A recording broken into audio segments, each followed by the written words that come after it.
What's up, guys? Welcome back to the Uncensored Critic podcast. Thank you for, as always, for tuning in. I appreciate it. Thank you.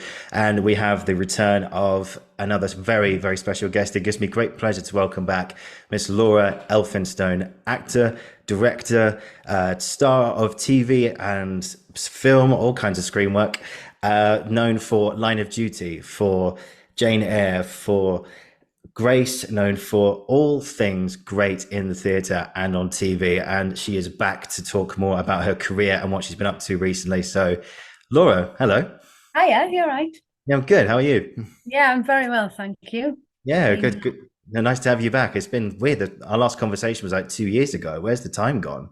I know it's that weird thing, isn't it? Where you're like, oh no, that was only 6 months ago, wasn't it? And you go, oh no, no, no, No, time no, has no. passed so quickly. How I had 2 years just away like that. So much has happened.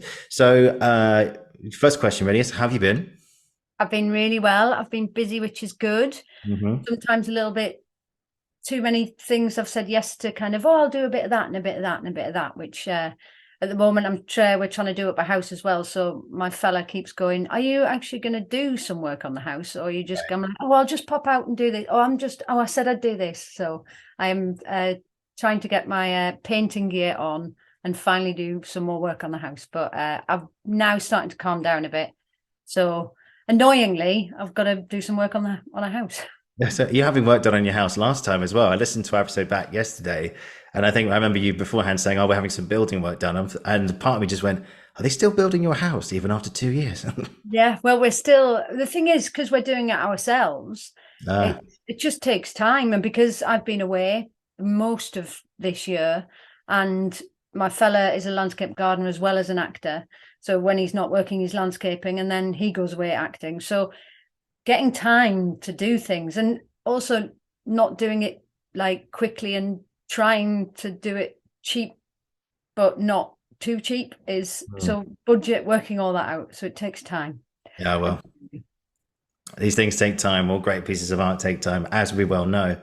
So, so, I think usually I start with this question about where does it all come from, but you asked that already. But the first thing I want to talk about is an article you featured in the Sunderland Echo back in 2012, where you talk, and I have to read this out. There's a quote, I've written it down here. So we'll start off with sort of like you talked about last time about the love of acting and everything, and what, all the various things that you've done, Jane Eyre, and how it was so meaningful in so many things, particularly the rehearsal process. But you gave this quote here, and I'm sorry if this is because this is back in 2012, so I don't mean to sort of make both of us feel a little bit like, oh God, it was a long time ago. But you said, the thing I love about acting is that I get to try on so many people, and for those moments that I get to be in someone else's shoes. One month you could be a Puritan in the Crucible, the next a play about a Hindu in the Northeast, or a play in the First World War. You become so knowledgeable about these people and learn bits about our country's history and its people. So the first question today is, yeah, how did you? What's the thrill that you get from acting? um my favorite thing is within the process is the rehearsal kind of process. And I love mining for detail. I get a real thrill of finding out what makes the person I'm playing tick. Why are they the way they are? Why are they, if they're, archetypally, mean? What's the reason behind it? What's the psychological reasoning behind this person? Because I find people fascinating. I love a good people watch. When I'm sat having a coffee or a cup of tea somewhere, and just kind of trying to work out what's going on in those people's lives, and also why people act the way they act. Because an evil person never believes that they're evil. They're not going around going, I'm evil. They've got reasons for their behavior. Yeah.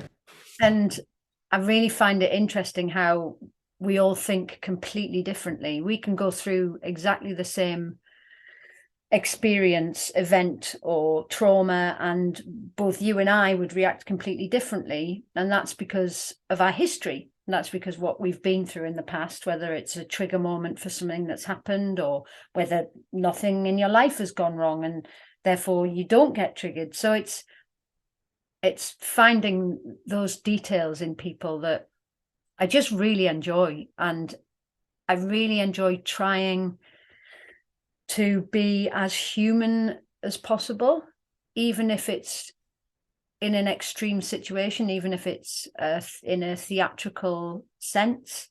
But I mean, boringly, it's all about starting with the truth, which makes you sound like a wanky actor. But it's what really makes me excited about doing a part or playing someone. So yeah, Yeah. that's the bit I always like to get hold of. Yeah, because I always find that it's always different. Well, I sort of had the assumption that it's different between each job, but yeah, there's always kind of the same thing underneath. So you always find the truth, etc. But your various ways of finding it can be different between jobs. So one way you find a job, I think there's an analogy. I think I can't remember who said it, but someone said we're all trying to get to the same island. Some people are going by boat, some are going to be able to go by plane, some people are going to swim. But do you think like your process changes to finding the truth each time from job to job? Processes, I think on each job, my process does change, but I think the heart of it stays the same, the core of it.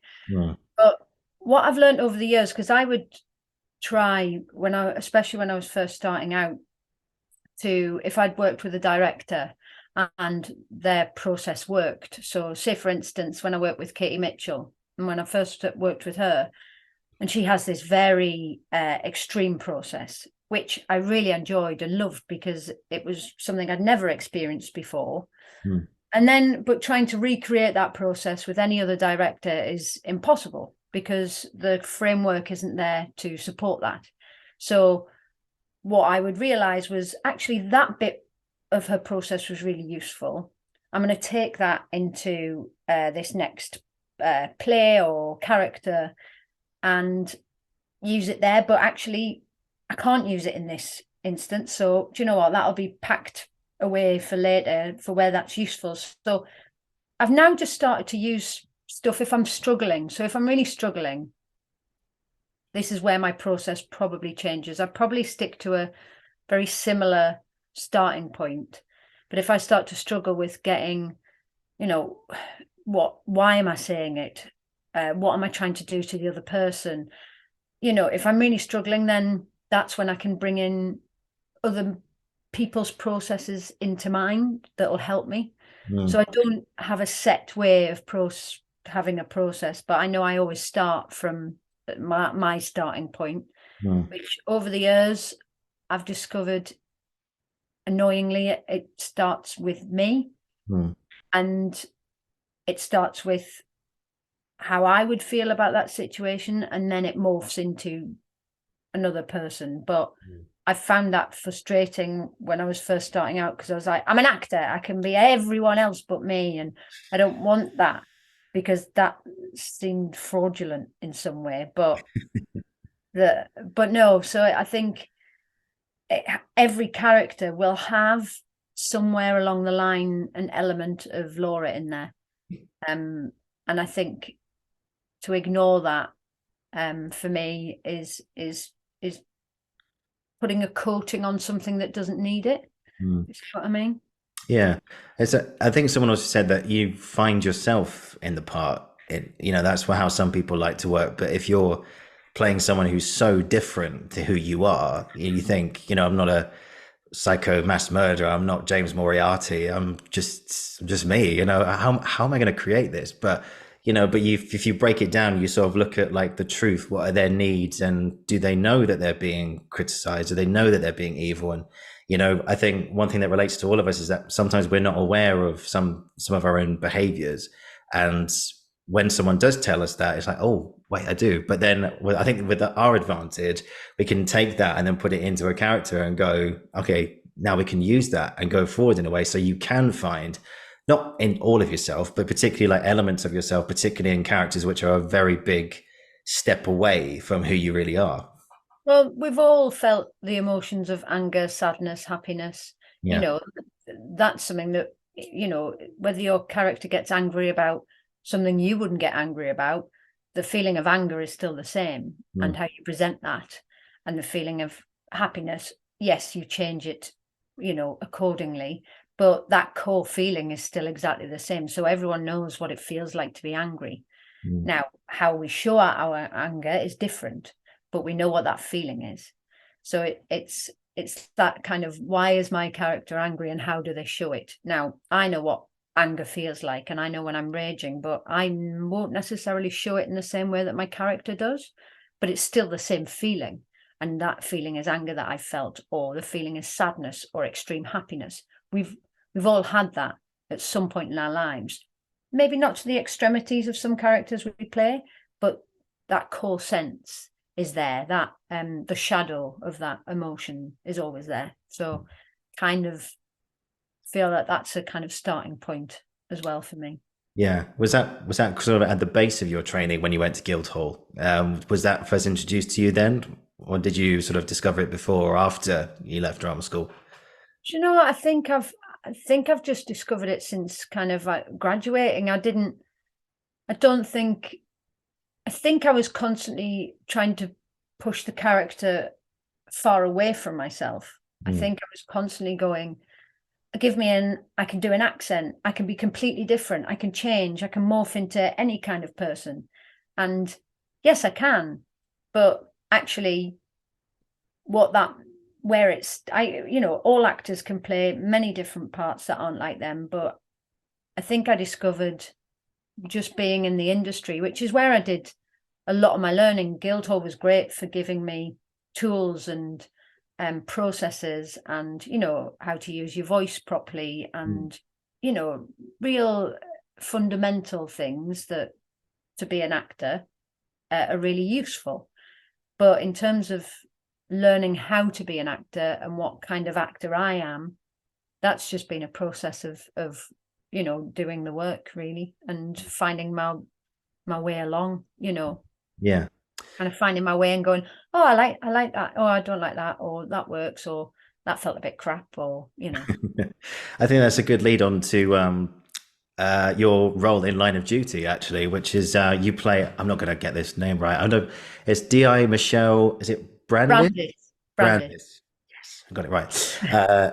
I think you mentioned actually in our last conversation that when I asked you like where did it all come from, you mentioned I think you had a brief moment where you wanted to be actually in the police Yeah. at one point, and now you've done two characters who are both in the police. No, I regret that. No, no. One being Michelle, and the other one being DS Bella May in Grace, which we'll talk. Bella Moy. Moy, sorry, a little bit later on. Yeah. But so, how was that stepping into the shoes of a police officer, considering that was something that you considered doing once? Yeah, I mean, to be honest, I was coming in at quite a high level. I think if I'd chosen to be part of the police force, I wouldn't be coming in as a detective, but so I was stepping in on quite a You high build mark. your way up, and you get Yeah, there. in at the deep end. No, I mean, stuff like that. What's interesting is it also shows for me how times have changed, because as a younger actor, and as of a few years ago, I would never have been seen for anything like a detective, maybe a kind of on the ground constable or something, but never kind of high up because of accent, gender, all that kind of stuff. But I mean, you do something like like Line of Duty, and everyone goes, "Oh, well, you're a detective now." So then everyone wants to cast you as a detective. But it's really interesting because I never thought I'd be playing any kind of part like that. So when I first got offered it, I was like, "She really she heard my accent, and she's heard my accent, hasn't she? And she Yeah. knows I've never played a detective before, and I don't know whether I can play a detective." And so I really enjoyed it. I really enjoyed that kind of. I'd never been an official, like a proper official person, because I was normally the scallywag or something. So it was really nice to kind of have a part. I mean, Michelle Brandis didn't have much power, but she liked to believe she had more power than she did. So that Yeah. idea of having some authority was really nice. And I've since played parts like the White Witch, which in Lion the Witch and the Wardrobe, that's extreme authority. But it's really nice to touch on that, because I'm so not used to that as Laura Elphinstone. That's not in my it's not somewhere I comfortably sit, Mm. but it's really nice to play a part where someone does sit with authority. And you know, I'll never ever ever in my life be a detective, but I get to play them, and I get to Yeah. play someone who, you know, has those skills that I will never have, but I can pretend to have. It's all part of your toolbox. It's all part of your Exactly. yeah, yeah. So that's a good sort of lead on to. Do you think that she's left that behind? Do you think Michelle has left behind this residue of authority and this this authority that you can now sort of apply to your own life in a way? She left something behind. Do you think? I don't know. I mean, I think just generally as I'm getting older as an actor, I'm starting to try and believe in my self-worth. I was speaking to an actress the other day. I was doing a workshop, and it's an actress called Leslie Sharp, and I Yes. was chatting to her about a little problem I was having with whatever, and we just had a really good chat, and she just said again and again, know your worth, know your worth. And it's this idea that as actors that we don't have any agency or anything, but actually, and we forget that we are very individual. I can only do what I can do. No one else can do what I can do, and Mm. no one else can do what you can do. You are very unique. And we're often told or thought, it's often thought that we are replaceable, that, you know, if we don't get this one, we'll get that one. Yeah. And there is some truth to that to a certain extent, that there are a lot of us, but exactly your worth. And I think having started to play parts with a bit more authority than you know, the part that's nervous or always sorry or people pleasing, which is probably where I sit most as a human, Mhm. think maybe I am taking on a bit of more Michelle Brandis. I mean, she was a little clueless and a little bit, well, she wasn't clueless. No, she was slightly what's the word? She had slight delusions of grandeur. I think she thought she was more important than she was. And I definitely don't want to have any of that in me. But yeah. No, me neither. Me neither. No. I'm just thinking, like, because if that was one of the big things that when we're kids is like, we think about what we want to be when we're old, and you saying you potentially wanted to be a police officer, and then stepping into these two roles, was there ever a moment on set or when you were filming where you're going, I wonder what might have been if I hadn't been an actor? Like, could you see yourself as a police officer? Do you think in No, those? but I suppose I got into the kind of costume and looked at myself in the mirror and went, I can never imagine myself doing like going to doing proper work with proper job. No. Oh no. Um no, I think that I suppose that's the beauty of doing it, isn't it? Like I wanted to be a car mechanic, and hopefully one day I'll get to play a car mechanic, or you know, it's things like that of going, oh look, I'm doing, but I'm completely unqualified for this. And actually, you know, I still like I watched like, you know, what is it, 24 hours in police custody, Mhm, and mhm. I go, oh God, that's really interesting. But bizarrely, me playing it in as an actor, because I'm not really investigating anything, because I know the answer because I've read the script. So I miss out on that. If I felt like I was really investigating something, I'd be like, yeah, but I'm not. I'm, you know, I'm pretending. We're all So, pretending when the but cameras but go you on. know what? I am enjoying wearing some nice suits, and I'm enjoying learning so many acronyms for police work, like AMPR, TTFN. No, that's not one.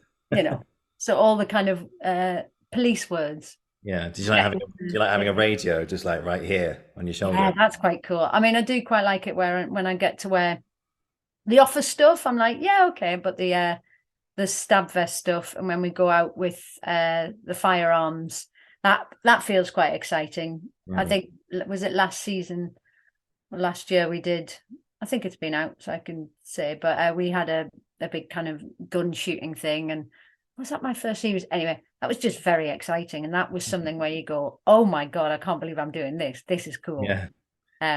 Because also what's great is there is no threat to life. and we're playing cops and robbers essentially, but with a big budget, and with yeah.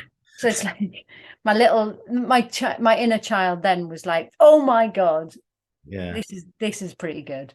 Yeah. Running around pretending to catch the baddies, and that's very exciting, and I suppose that's part of my 14-year-old self going, oh my God, look what this is cool. I'm the same. I remember thinking, I was just thinking to myself now, like when you're filming those scenes, when you're shooting at each other, obviously it's all special effects and kind of added in later, like the sounds, the gunshots, etc., wounds. But when you're actually shooting, like, does anything actually come out of the guns that you're using, or is it all kind of like imagination driven and you're coming back when you've sort of pulled the trigger? How does that work? So the shoots blanks. Oh, So blanks. yeah, so you have to make sure there's distance between, but it's kind of a non-firing blank. I mean, I never get to shoot the guns because we always have the firearm people around us. Of course. But yeah, when we were being shot at by the baddies, the little cartridges were coming out. So we always had to maintain kind of safe distance and all that kind of stuff. But yeah, so the bangs were real, and it took a bit not to be terrified of it, because it'd be a pretty rubbish scene if I was going, oh God, oh God, trying to wince away.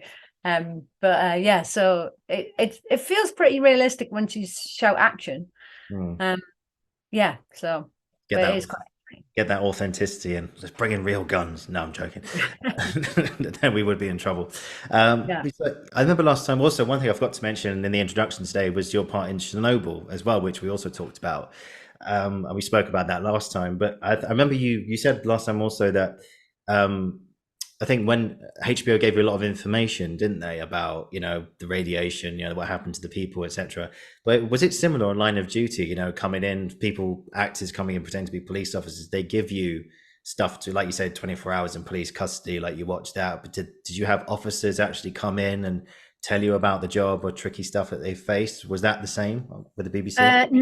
No. I mean, I was quite surprised. I thought someone was going to tell me how to play a police officer or a detective, and no Yeah. one did. I had to work it out myself. But what they do have, well, I'm sure it must have been on the same Line of Duty, but what we have on Grace is we have a police advisor Mm-hmm. who's always on set.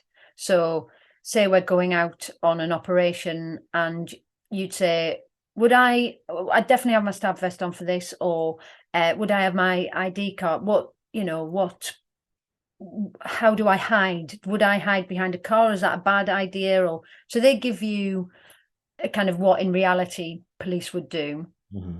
And if you can fit that in, I mean, filming's always a bit weird. It's like, well, you can't hide behind there because we're not shooting there. We're not filming you there. So you're going to have to find a realistic place, but elsewhere to hide, and just how to turn a corner, when you're searching a house, how the police do it. They don't do it like I would, because that would get me in trouble. I'd probably walk straight into whatever it was I was trying to find. But, so there's always a police advisor on hand. So when you're struggling with something, police procedural stuff, then they're always there to go, yeah, well, we'd probably do it like this or like this. And yeah, so.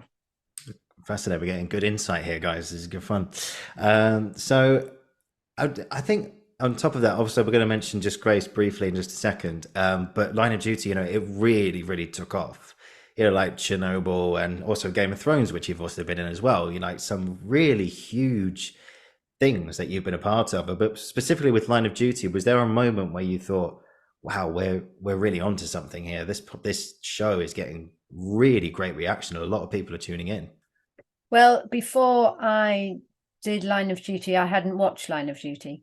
And I am incredibly grateful that I didn't, and I didn't know how big it was, because I was pretty terrified about stepping on set anyway. And my first scene was with Adrian Dunbar, and it was my first scene was arresting him. Right. And I'd kind of known about Line of Duty, and people had talked about it. When I said I got a part in it, people were like, "Oh, it's really great." But in my head, I was like, "Yeah, it's just a TV program. Just get on." And then, of course, once I'd done it, I realized what it was I'd been a part of and how big it actually was. It was insane. I was kind of really taken aback because I'd not been a part of that, and I'd not, thank God, known about how big it was before I did it. Otherwise, I would have been more terrified. But yeah, so it was quite a good thing that I wasn't aware. I mean, I was very aware that it was a great script, Mm. you know, which is why I said yes. And I was very aware that they had great actors on it, you know, so I was aware of those pressures. But luckily, I didn't know how big it was until it came out, and then I realised. Yeah, exactly. I think the reason for these questions is, not just to be like a trying to get fan insight or anything like that, but it's more specifically about like when you're given a job, which like, for example, you're given a police job, and you've never been a police officer, or you're given a job like you have to play I don't know, a butcher or something. You've never picked up a butcher's knife in your life or something like that. How important it is in the preparation to make sure that you sort of are aware of the things that encompass this job. So when you do turn up and you're asked to do all these things, that you have a basic but good understanding of what it is you actually have to do in order for you to come across as real, like you are DI Michelle Brandis, and you know exactly what to do in these police situations. Yeah, I mean, I find that there's only a certain amount you can, especially with filming, there is only a certain amount of prep you can do, because on the day it's always so different from what you imagine. So I've had to be really disciplined with myself. And I don't like to set things particularly anyway, but to remain flexible. And, you know, to be honest, turning up on that first day, not knowing how to really play a police officer. I mean, I auditioned, so I got the audition, so I was obviously on the right track of what that character was. So I just kind of thought, let's repeat that. Let's use what I did for the audition and let that grow over the amount of time that we were filming. So in terms of, because the thing is, there's only so much you can do. And I mean, I do have a friend who was in the Met and high up in the Met and head of he's retired now, but he was head of kind of hostage negotiations. He was around when London was bombed. He's been in all the top, you know. Wow. Yeah, he's got amazing stories. Hilariously, he thinks that my job's interesting, and I'm like, no, no, no, your job's way more interesting. Yeah. But I got to visit the officers. But this was before I'd got line of duty. Oh, Grace. So I'd gone and visited the officers, and what I was really struck by was how mundane it is. There's no big fancy whiteboards with electronics on it, and it's really mundane office stuff. And also their internet was crap. So it was like we're in the top, and it was like that wheel of death. He was trying to show me kind of this is terrible. So, Oh, and just how kind of ordinary dressed all these people who are top end, these are our line of duty people, and just how kind of mundane officey it was. It was kind of extraordinary. So yeah. I suppose that was really useful, but I didn't necessarily need to do that in order to, because we've got enough knowledge, haven't we, as people going, what does the script say, and is this person good at their job or bad at their job? You make those decisions, not I'm going to play a police person and this is how they act. It's kind of starting like, are they good at their job? What is their job? Are they good at it? Are they bad at it? Are they serious about it, or they take the piss out of it? Or do they, it's character traits, not necessarily the job. So it could be a butcher, and you've never played a butcher, but you kind of go, is he good at his job, or is he bad at his job? Is he a good butcher, but is he an angry butcher, or is he a happy butcher? It's like that the butchery comes eventually. Yeah. But that's kind of last on your list, because the script is doing the work for you. You don't need to come up with the words of what a butcher would say, because that's written down. Mm. You don't need to come up with the actions of a butcher, because that hopefully will be written down. So, and it'll always change. Yeah. So you might go, oh, I've got this nailed. And then you go and they say, oh, you won't be having a knife in this scene. You'll have a hook. and you'll go, okay, and then they'll show you how to use it, so it's all worked out on the day. You just have to remain as flexible as possible. As flexible as possible. That's Yeah. good. Did your mate in the Met watch the show? Did he ever watch Line of Duty? Yeah, he loves it. He loves Line of Duty. He loves Grace as well. He's read, bizarrely, a lot of them have read the Grace books that Peter James wrote, and yeah, loves all that kind of stuff. And he said he really likes Line of Duty because it does show that a kind of real side to it, because it is, not flashy officers and big screens and a lot of tech. And he said it was really realistic, so he did watch it, and yeah, Isn't that loved it, like everyone else. great? It's that seal of approval from someone high up, which is good. Yeah, exactly. Means that we were convincing. So congratulations. Just that's all. It's all I don't good. think it's just me.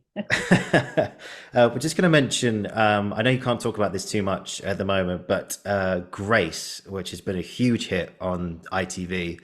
How's that going? I know you've been away sort of doing some stuff on it recently. How did it all go? Yeah, we all film it. It's all filmed in Brighton, which is where the Peter James books set. So that's lovely. I mean, it's the first time that we filmed it during the summer. Actually, we normally start filming at the end of kind of roundabout now up until December.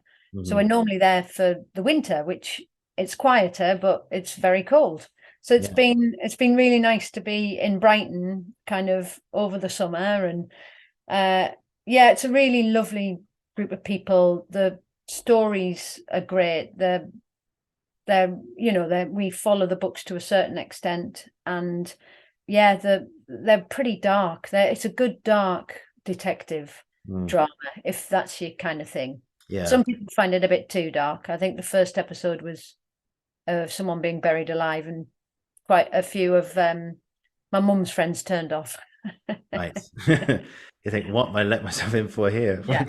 My mum's well up for it. My mum loves a bit of darkness. Okay, that's all right. That's okay. Yeah. But it was fun. It was nice to be back working on that. Yeah, I mean, is this my third year I've done with them, or four? Well, we kind of did our series weird, but it's just really nice to, first of all, start to be really comfortable on a set and get to know the crew as well as the actors, because the majority of those have stayed the same throughout the series. And yeah, it's a really good group of people. It's not a diva-ish show. Everyone's pretty much down to earth, and Nice. we all get on well. So it was kind of like coming back into the family. It's always a little bit of a shock when I've not done Bella Moy for a bit, and I do my first scene as Bella when I haven't done it for how many months. I always have a little bit of a stumble. Go, oh, this is her. Yeah, this is her. So I always have to get that first scene out of the way going, oh God, yeah, this is what I do. Okay, yeah. Yeah, because I don't sit at home practicing Bella Moy. So as although maybe I should. Well, she's your character, so but well, great. Well, I'm sure fans will look forward to the next stage of that. Can you say when it's coming out, or I think it's coming out January. January? Okay. Yeah. Cool. So Yeah. when it's all cold and rubbish on a Sunday night, you can tuck yourself in for a couple of hours and watch a gruesome murder. Sounds good. New Year's Eve, New Year's plans sorted. That's great. Exactly, there you are. Brilliant. I think you mentioned something very interesting there about when you take a break from a character for months. So in the case of we don't have to go into Grace's motivations or anything. Using her as an example, but other characters that you've played, like for example, like the White Witch, like on stage, for example. So like I suppose that's different because that's night after night after night, so you're kind of in that headspace the whole time. But when you're filming and you've taken a break from a character for a long time, how do you and you find yourself not quite in their shoes again? How do you go about stepping back into those shoes? To be honest, I find it difficult to imagine it before I'm stood on that set doing it, because I've also realized that the character is how she responds to people. So if I sit and I have a think about Bella Moy and go, right, Bella, what's her family like? That's all kind of in there now. Mm. But it's normally until someone speaks to me, I go, oh, and it's the response. It's kind of in the moment, but with filming, you'll rehearse, then you'll do one take, and then you'll do it about 12 times. So by the time you've finished on that first scene, you're like, oh, there she is. She's back. That's what I do. Yeah, exactly. Something kind of clicks in. Yeah, Yeah. that's Um, good. but also you have breaks over filming. So, I'm not filming every day for the 6 months that No, we no, no, film no. or whatever, or 4 months that you film. You kind of in for a full week, got 2 days off, in for a couple of days, in for a full week. So you get used to kind of jumping in and out. I think it's just when it's gone away for you for a while. I always struggle a little bit when I go into ADR, which is where you go and essentially dub yourself, which you do after filming. I always have to check my accent Okay. because I'm normally a lot stronger when I'm not filming in my accent than I am as Bella. So I Interesting. often have to get them to play her back to me because I take the edge off her slightly. She's not as northeastern as me. I mean, even speaking to you now, I take the edge off, but she has even more of an edge taken off. So especially if I've been around my family, there's been Oh, times yeah. where I've come in to dub myself and I've probably been like, oh yeah, no, I'm gonna AMPR. And they're like, no, that's too strong. So yeah. So that's what I struggle with sometimes is her voice, and where I pitch her, because sometimes I go, am I just not doing an accent now, or is that the right? It feels like I'm doing RP, but I'm not. But yeah, Okay. so Interesting. I didn't know that was the thing. So ADR, is that what it's called? yeah, so I think it stands for additional dialogue recording. And so what happens is in filming, so say you're doing a scene, which quite often we are on the seafront, Hmm. and you've got the boom in and you're mic'd, but the wind or seagulls or whatever, Yeah. there's no guarantee that you will get to record that full line without any disturbance at all. I mean, you can always do retakes, but there's a finite amount of time you can spend on a shot. So after you've filmed and they've edited it all together, you then go into the studio and you watch yourself back on a screen, and occasionally they'll change a bit of dialogue, like which I mean, there was one change where my line was the paramedics are hopeful, and I went into ADR and they said, can you say the paramedics aren't hopeful? So it changes the outcome of what happened to a character. Actually it was like, Yeah. oh well, that clearly says they're not coming back or whether they are coming back. So yeah. Yeah. um but so it's things like that. So you'll essentially dub yourself. There's these two lines that meet that you've got it. I mean, it's quite difficult at first. It's quite nerve-wracking, but you get the hang of it. But yeah, it's essentially if they've not recorded the sound properly, you Okay. then put it in on top and they grade it in and make it sound like you were there. I didn't know that was a thing. Yeah. Yeah. Well, Yeah. Yeah. So got yeah. some fun ahead of you, some ADR. Oh, I look forward to it. Looking forward to it.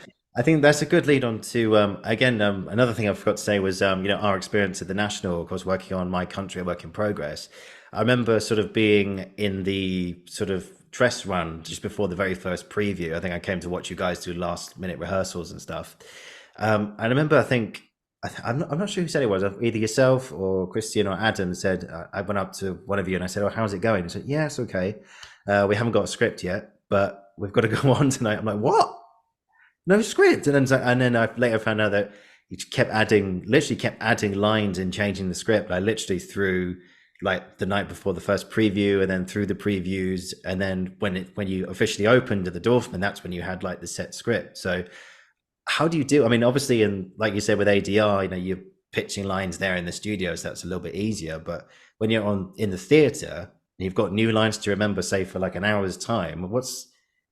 How do you do that?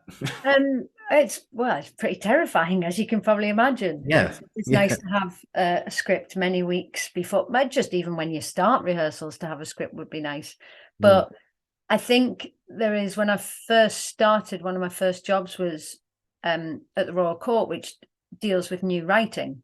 yeah. And Lovely I, theatre. yeah, really lovely. But I'd been to drama school where, you know, the play was the play. It got cut maybe or changed moderately, but the words were essentially the words you were going to say. But having done that first job, I realized, of course, having the writer in the room, if something's not working, they'll change it. So that was a very quick realization that that can happen. And I suppose that, and having worked with Sally Cooks and devising your own stuff where we didn't have a script till really close to, I mean, we were teching without a script. We Wow. tech this because when we originally did Jane Eyre, it was in 2 parts, and yeah, we didn't have a script. So I think I'd been through it before plenty of times. So you kind of try and look at the evidence and go, well, yeah, it's terrifying, but the evidence is it eventually is all right. So I'm just going to have to learn it. And if it messes up, it wasn't my fault because you gave me a script just before I was going to go on. So Rufus Norris, you have to take that. It wasn't my fault. Yeah, I remember Christian told me a story who in the show played Cymru or Wales, and he said, "Oh, most first entrance he walked on singing. I think I don't think it was the national anthem, but it was like an old Wasn't it Welsh Bread of Heaven? Bread of Heaven, but in Welsh. I think he was definitely singing in the Welsh language. I'm not quite sure. God, I Anyway, can't remember. I don't know. It's a long time ago now. But he walked in singing like an old Welsh folk song or whatever it was.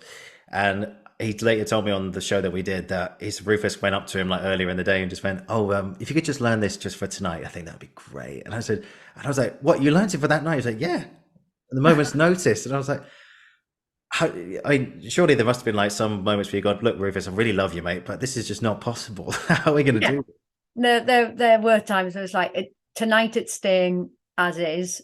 By Yeah. tomorrow, I'll do it. So if it was that close, I'd be the one that would go, no, I'm keeping that as is tonight, and then by tomorrow, if we can work it in. But yeah, I love you, mate, but that terrifies me, and that's horrible. But it happens. But the thing is, you get through it. You kind of, Yeah, yeah, yeah. it's also when you've got a great team around you, because you're Mm. not just doing it on your own. Everyone in the whole cast was aware and ready to help and pick each other up when needed, so Yeah. it wasn't just you going out alone. It was going, okay, gang, if I forget to speak, just come in. So, Save me. yeah. Yeah. So maybe a few of those first previews, people weren't necessarily getting the whole show. They were probably getting chunks missed out while we were trying to save each other. That's why they call them previews. Yeah, exactly. Exactly. I remember this is a question that's come up on a few episodes recently, actually. It's like how to look after yourself and protect yourself throughout these. Obviously, with filming, like you said, you got breaks and everything, but with the theater, it's quite intense. It's every night or sometimes twice in one day. You're like, bum, bum, bum, bum, bum, bum, bum. There's a lot asked of you, particularly if you're building a show from scratch. Those late rehearsals or previews that we just talked about. Um, and another thing is like, do you remember when we were filming it? We'd do those long, like 10, 11 hour days in the morning, and then you guys would shoot off to the Birmingham. We filmed up in Birmingham, and then you shoot off to the Birmingham rep in the evening to go do a show of it. So I think Christian said that you worked for you were doing like 15-hour days at one point. It was that week that we were filming, and one other day the following week. So 6 days of 15-hour days, like pretty much back to back. So when you are faced with the challenge of like filming in the day and performing at night, what's the best way of looking after yourself? Do you have like a big breakfast? Do you take regular naps? What's the best way to do it? I think rest when you can, and I think that was probably I should have done more resting, but Mm. we knew everyone in the company, and we were all very close by the time we were filming it. So in the green room, which is normally where you should try and chill out, and we were just having a wonderful time and having a lot of laughs. So by the time we got to the theatre, what we did do whenever we get to the theatre, we'd all lie on the stage and have a long lie down. So we would never warm up, which is terrible. But we'd been active all day. Yeah. But instead of a warm up, we'd all lie and quite often cuddle each other for a little sleep on the stage. So it was just getting sleep where you could, Yeah. and also knowing that you had a certain amount of time to sustain yourself. So you're like, I only have to survive these 6 days, or Mm. I only have to survive. So yeah, pacing yourself and becoming aware that you just don't stop and you haven't got time to go, oh, I'm really tired actually. You have to kind of ignore that voice of going, do you know what? It'd be lovely not to get up at 5 and then do a show in the evening. You just have to go, that's what I'm doing. So that's what I'll be doing right now. And I'm fine. I've got enough energy, when actually inside you go, oh my God, I'm so tired. Sleep. But yes, having a big breakfast is very good. But I'm not a massive fan of breakfast. Although when I'm filming, I force myself to have breakfast Yeah. because they're long days. But not too big a lunch, because that's when you want to sleep. Yes. You have a massive roast at lunchtime, Oof. then And you're then, definitely sleeping by 4 o'clock. yeah, and you're like drifting off to sleep. You go, Laura, we need you on stage in Birmingham, like Yeah, now. I'm like, no, no, no, I've had a no. Sunday roast. I'm not going anywhere.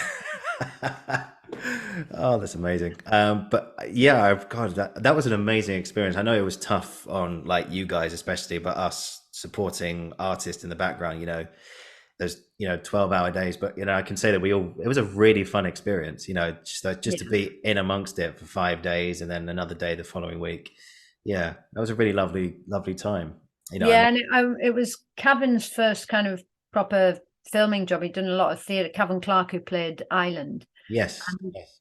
it was one of his first filming experiences. And I was so jealous of him because he was stepping on set with his mates, essentially, with a director that he knew, that he had a relationship with. So then the idea of how relaxed it was, yes, there was a lot of pressure on us to get it done because we had a very short window to film it. And yes, when that camera turns on you, it doesn't matter how relaxed you feel, there's pressure there. But in terms of a first filming experience, I was like, I wish that had been mine.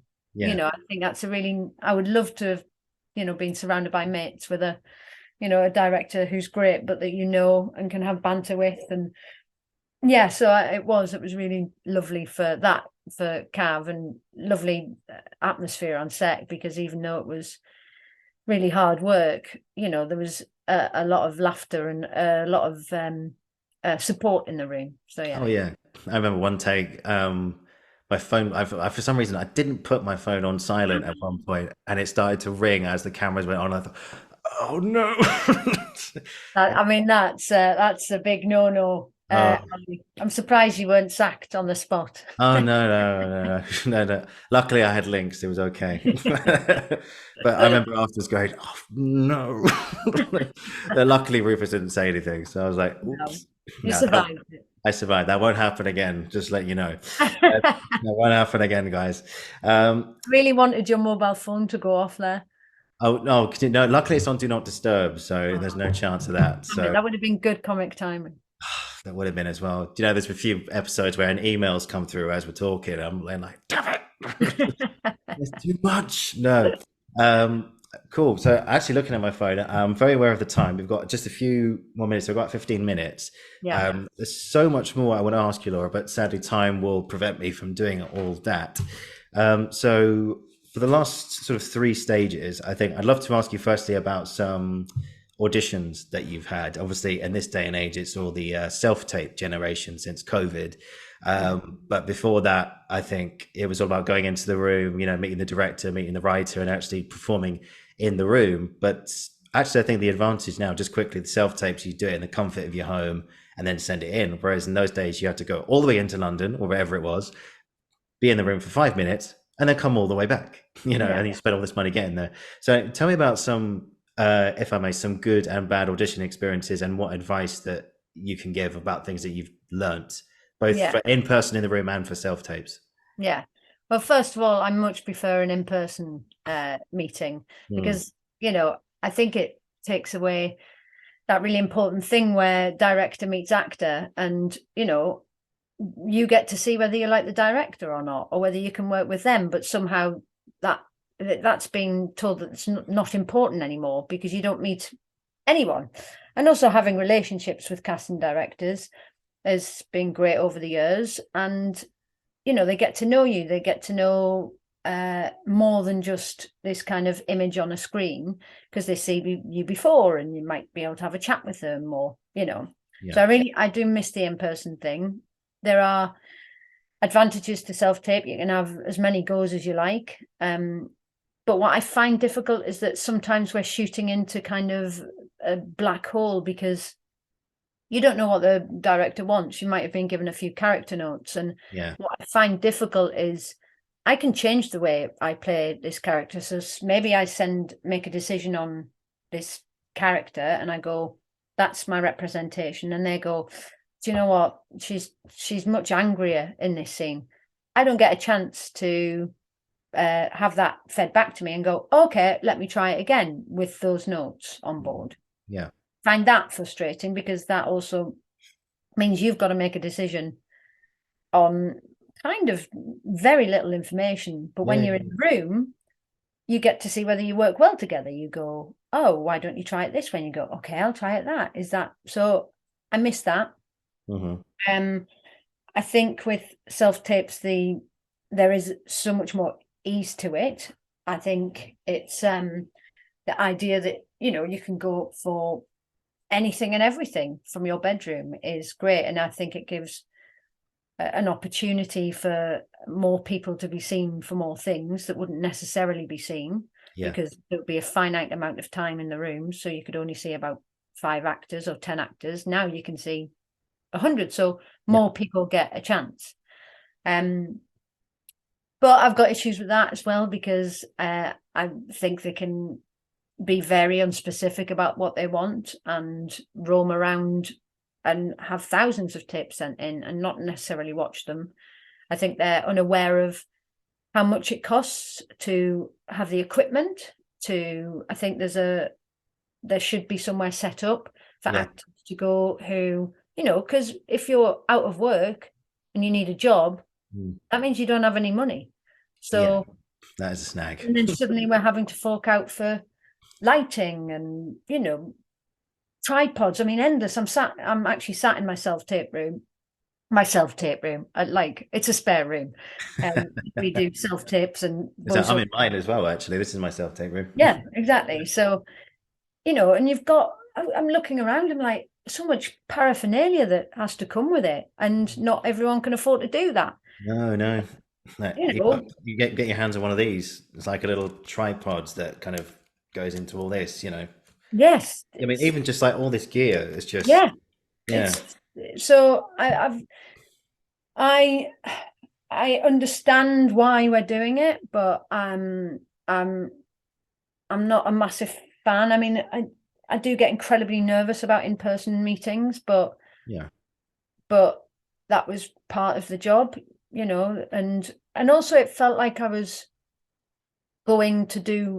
it felt like work, because I was leaving my house, I was going to a place of work, and I was doing something connected to work and then coming home. Here, it sometimes feels like it's a weird hobby that I film a scene of something with whoever's around, because also you've got to have someone to film with. And you film this scene and then you send it off and then you never hear anything again. And you're like, it's like some weird hobby that I've got rather than a job. It's like I just come home, tape myself in a scene and send it into the ether, and then carry on with the rest of my evening and just go and then make me tea or have a glass of wine. It's like, it's bizarre, but yeah, I mean, in person, I did get the name of my what I'm going to call my autobiography because of an audition. So I'm going to call my autobiography The Name, the Face, the Ears, because if people don't know, I'm looking at me, I've got some sticky out ears, and my surname is Elphinstone. So I went to the American Church. Do you know where that is? Just off Tottenham Court Road. So I know. Well, this is again the self-tape generation. This was a building where you'd go and do loads of auditions. There's always multiple auditions happening. It's one building, the American Church, which is on Tottenham Court Road. Okay. I walked into the building and I he said, "What's your name?" I said, "Laura Elphinstone." He said, "Oh, yeah, you go downstairs." So you're downstairs. So I went downstairs. I sat, think I was sat waiting. Half an hour had passed after I was going for Acorn Antiques, the musical. Very nice. And I was sat there waiting, and half an hour passed and I still hadn't been seen, and people were being called in and out, and sat there for another hour. And I think at the time I was maybe waitering or something, so I had to get back to work. So I went up to him and I said, it's like an hour and a quarter past my audition time. Do you know when I'm going to be next in? And he said, yeah, sorry, I'll check. He said, what's your name again? I said, Laura Elphinstone.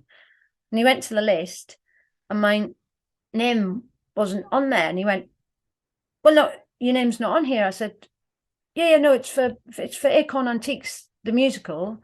He said, oh, no, this is for Lord of the Rings. I just thought the name, the face, the ears, that you'd be. So I was there and I stood there going, no, I'm not here for Lord of the Rings, a musical. I know the name, the face, the ears, but I'm here for Acorn Antiques. So yeah. So I'm going to call that my autobiography, The Name, the Face, the Ears. So there you are. And that was because of it. And then I went into the audition. Victoria was there and I really messed it up. I was terrible because I was an hour and a quarter late. And they were like, where have you been? It's like, I've been sat outside Lord of the Rings. Oh my God. So yeah, you can have that one. Thank you for that. That's an exclusive. You heard that here first. Yeah, there you are. So, my memoirs come out.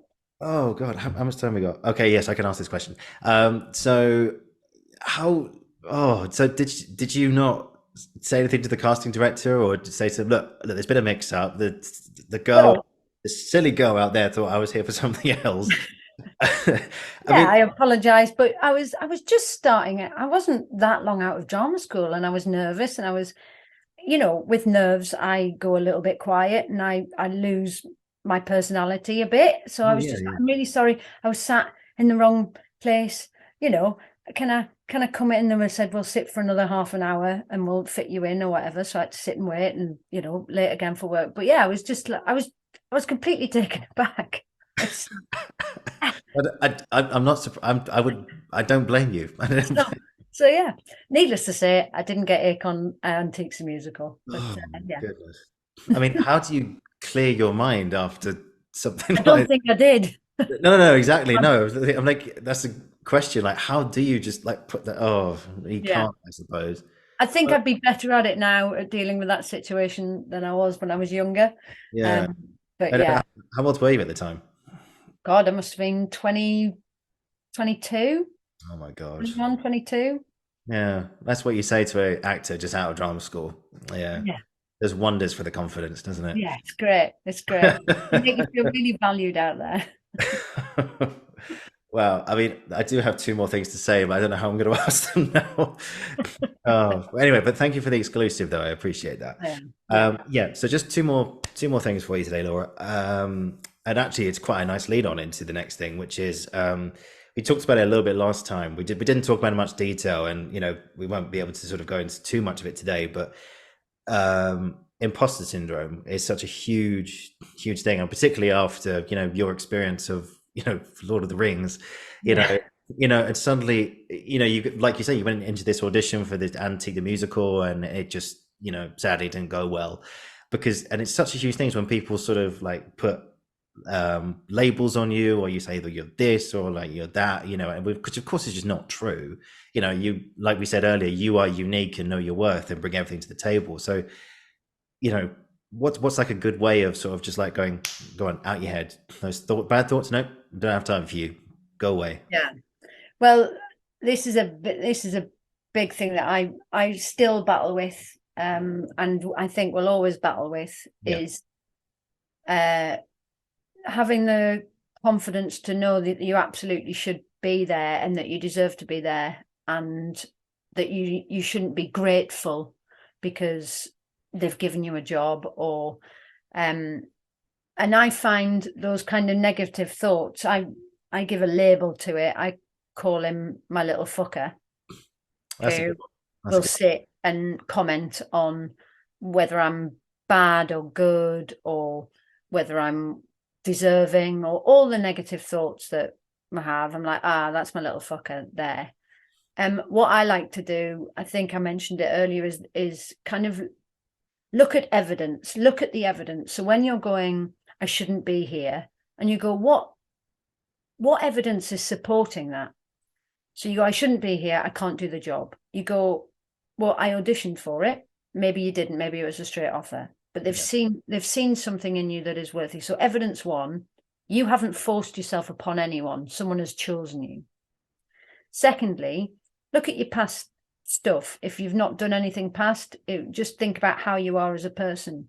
Think, well, I've got friends, I've got people who like me. I'm clearly liked by some people. So this is obviously a situation where someone likes me. And it's all that kind of evidence of to disprove the negativity. So you kind of go, well, that's not true. I'm not shit. No.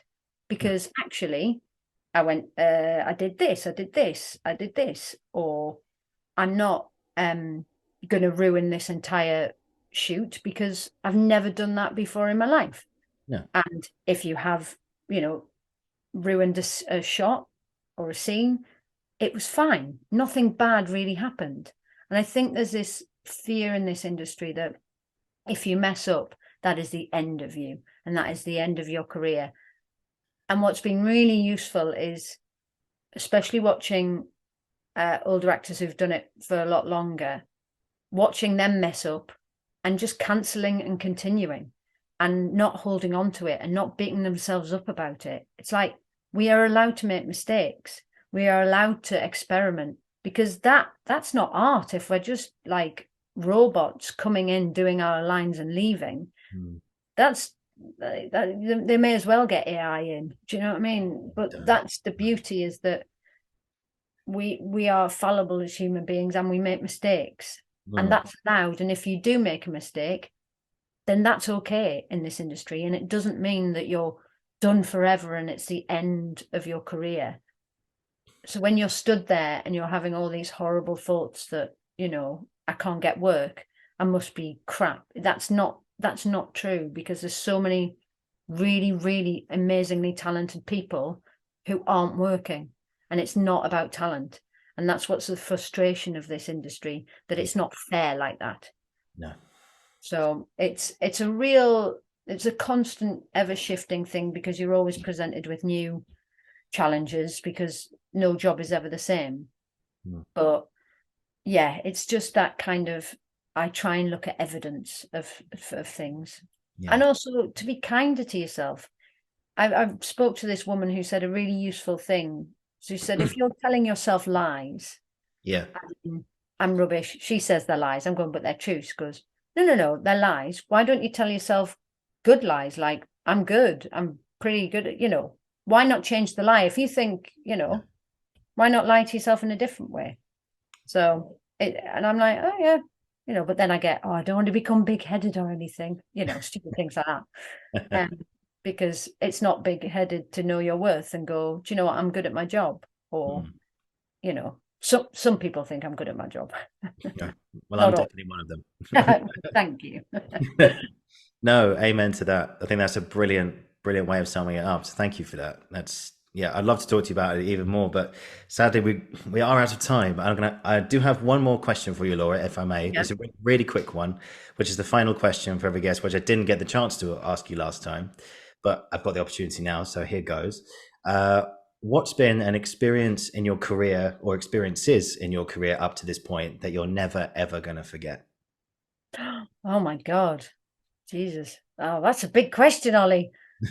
I'm literally going through my file of facts of jobs, because there's been so many moments of going, oh my God, am I doing this? But you want me to be specific, don't you? Is specific or not? Well, yes, I do, but Because that's the point of the question. I mean, moments. Well, I tell you what, there were moments where you go, I can't. So I did this. I was cut from the film. I did a film called SEO Trot, and Judi Dench and Dustin Hoffman were in it. Oh, wow. And I got to do a scene with Dustin Hoffman. Now, that was incredibly exciting. I was, be opposite him. But my mum said, I don't know what you're more excited about. We were filming and I was playing a Concorde mechanic, and we filmed with the real Concorde. And we went to this museum where it is, and I was so excited. Yes, I was excited about Dustin Hoffman, but oh my God, I was so excited to be taught how to open up the bottom of Concorde and then shut it again. That's all I had to do, nothing. But there was that moment, and it was Richard Curtis was directing. And it was one of those moments of going, I'm stood opening up Concorde, which I was so excited about. And Dustin, I'm doing a scene with Dustin, which feels like a massive name drop, and it's not always about who you're working with, but silly moments like that where you go, really? Is this what I'm doing? So yeah, because I'm a little bit, I can be a bit geeky sometimes, so that really scratched my geeky itch about, and then going on to the play. Yeah, it was just very exciting.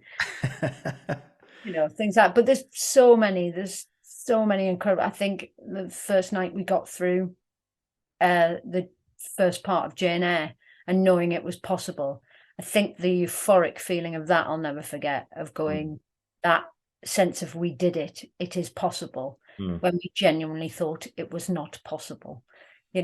Just there's been so many. I think maybe not each job, because there's been some terrible ones, but at least there's one moment like that in nearly every job I do, I think, where I go, this is quite nice, this is quite cool, or this is different. So yeah, there's lots, but that sprang to mind, opening up Concorde. Yeah, well, save them all for next time.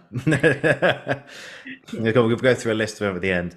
But Laura, I have still so many more things I'd love to ask you, and so many more stories to ask of you, like from jobs, both good and bad. But time permits me from doing that. So we'll have I've got to take my cat to the vet, everyone. Yeah.